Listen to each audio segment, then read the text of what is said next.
England میں جاری world cup کے دوران کچھ حیرانیاں ویرانیاں لیے ہوئے بھی نظر آئیں۔ ورلڈ کپ میں بار بار گیند کے وکٹوں پر لگنے کے باوجود بیلز نہ گرنے کے عمل کو تنقید کا نشانہ بنایا جا رہا ہے۔ اب تک کے 14 مقابلوں میں 5 مرتبہ ایسا دیکھا گیا کہ گیند سٹمپس پر لگی تاہم بیلز نہیں گری۔ آسٹریلیا اور بھارت کے درمیان میچ میں بھی ایسا ہی دیکھا گیا جب جسپریت بمراہ نے ڈیوڈ وارنر کو گیند کروائی جو بلے کے اندرونی کنارے سے لگ کر وکٹوں میں جا لگی تاہم بیلز نہیں گری۔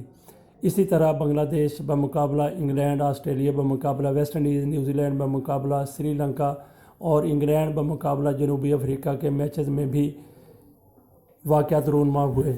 اس حوالے سے آسٹریلوی بلے باز ایرن فرنچ نے ہفتے کے روز کہا کہ بیلز پر بتیاں لگانے کے باعث یہ کافی وزنی ہو گئی ہیں اور انہیں ہٹانے کے لیے تھوڑی طاقت لگانا پڑتی ہے۔ عموماً گیندوں کو وکٹوں پر ہلکی سی بھی لگنے کی صورت میں بیلز گر جاتی ہیں اور بلے باز آؤٹ ہو جاتا ہے۔